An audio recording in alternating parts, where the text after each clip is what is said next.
Corona virus का सच जानने के लिए अमेरिकी राष्ट्रपति जो बाइडेन ने अपनी खुफिया एजेंसी को काम पर लगा दिया है, जिसको 90 दिन के अंदर अपनी जांच पूरी करनी है। बाइडेन का ये चीनी राष्ट्रपति को सीधा सीधा अल्टीमेटम है, क्योंकि अभी तक कोरोना को लेकर चीन से सीधे सवाल करने से दुनिया बचती रही है, लेकिन अब चीन बच नहीं पाएगा।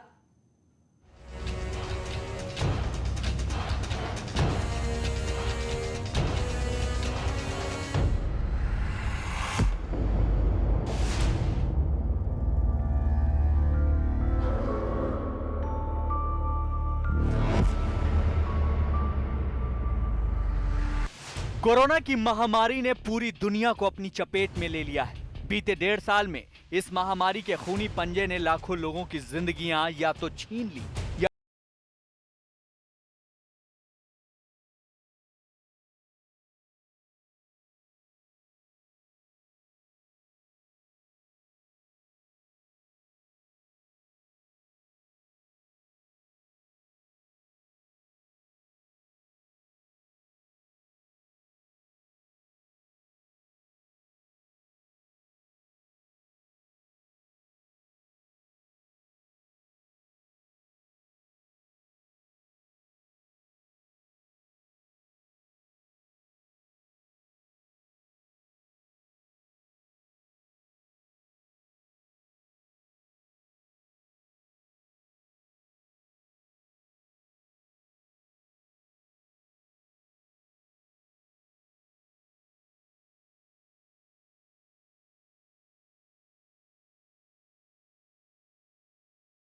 क्योंकि दुनिया का सबसे ताकतवर मुल्क अमेरिका ने अब इसकी तह तक जाने और इसके पूरे सच का पता लगाने का पक्का इरादा कर लिया है।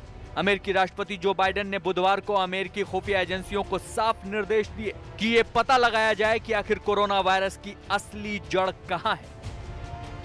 हमें इसकी जड़ में जाने की जरूरत है और इस बात की भी जरूरत है कि WHO के दिशा निर्देश में चीन इस मामले में पूरी पारदर्शिता के साथ सहयोग करे। हम इस महामारी की जड़ का पता लगाकर दुनिया के सामने पूरी सच्चाई रखना चाहते हैं और इस वक्त ये हमारी सबसे बड़ी प्राथमिकता है।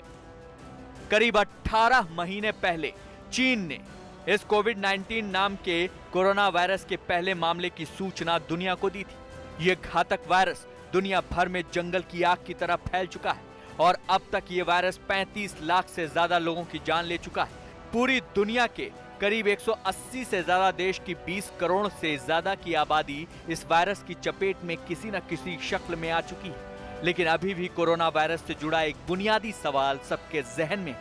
कोरोना वायरस आखिर कहां से आया?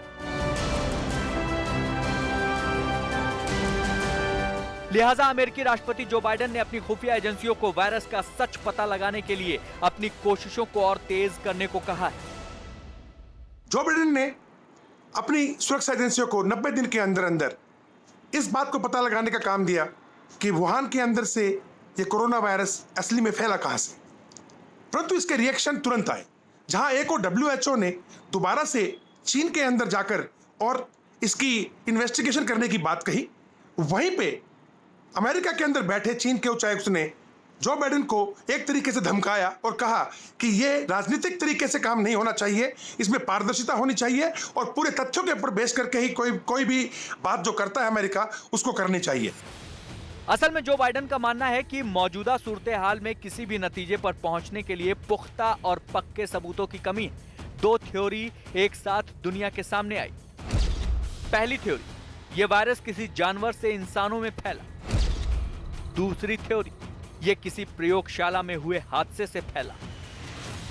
बुधवार को अमेरिकी राष्ट्रपति जो बाइडेन ने एक बयान में कहा, ज्यादातर खुफिया एजेंसियों को नहीं लगता कि इस सच का पता लगाने के लिए पर्याप्त जानकारी है कि आखिर किस बात की संभावना सबसे ज्यादा हो सकती है। अमेरिका दुनिया भर में समान विचारधारा वाले सहयोगियों के साथ मिलकर काम करता रहेगा ताकि चीन पर पूर्ण पारदर्शी और साक्ष्य आधारित अंतर्राष्ट्रीय जांच में भाग लेने और सभी जरूरी आंकड़ों और सबूतों के साथ उस पर दबाव बनाया जा सके। जो बाइडेन ने एक बात और साफ कर दी कि इस मामले में चीन की सरकार की नाराजगी का वो कोई ख्याल नहीं रखने वाले। उन्होंने कहा कि इस मामले में सच को सामने लाना निहायत जरूरी है, क्योंकि यह इंसानियत को बचाने की कोशिश है। बाइडेन का मानना है कि अगर हम चीन या किसी ऐसे मुल्क की नाराजगी का ही ख्याल करते रहेंगे तो हम किसी नतीजे पर कभी नहीं पहुंच सकते। राष्ट्रपति बाइडेन कल उनका बयान है कि हम कोविड-19 के शुरुआत, इसके ओरिजिन्स भी हम समझना चाहते हैं। हम इसलिए समझना चाहते हैं ताकि हम सिर्फ इस महामारी को ना रोकें बल्कि अगली आने वाली महामारी को भी हम रोक सकें। और इसलिए राष्ट्रपति बाइडेन ने हमारे इंटेल कम्युनिटी और बाकायदा हमारे एक्सपर्ट्स जो हैं उनसे पूछा है। इससे पहले दुनिया भर के कई वैज्ञानिकों ने अपने लेख में दावा किया कि कोरोना वायरस चीन के वुहान शहर में मौजूद वुहान इंस्टीट्यूट ऑफ वायरोलॉजी में तैयार किया गया है। दुनिया के कई जाने माने लेखकों में से इंग्लैंड के निकोलस वेड के मुताबिक लैब के रिसर्चर कोरोना वायरस से मानव कोशिकाओं और मानवकृत चूहों को संक्रमित करने के लिए प्रयोग कर रहे थे। इस प्रयोग से ही कोविड-19 जैसा खतरनाक वायरस पैदा हुआ। बात साफ है, ये जानवरों से फैला नहीं है। इसको पहले ही चीन कृत्रिम तरीके से अपनी इंस्टीट्यूट ऑफ वायरोलॉजी जो वुहान की है उसके अंदर तैयार कर रहा था। इसका शायद कोई ना कोई एंटीडोट या फिर कोई वैक्सीन, जो इनकी चीन की बैटवुमन है शी झांगली साइंटिस्ट, उसने कहा भी था 2012 में कि वो इसका वैक्सीन बना सकती है और शायद बना भी ली गई हो। और यही कारण है कि वुहान के बाद पूरे चीन में ये कभी नहीं फैला।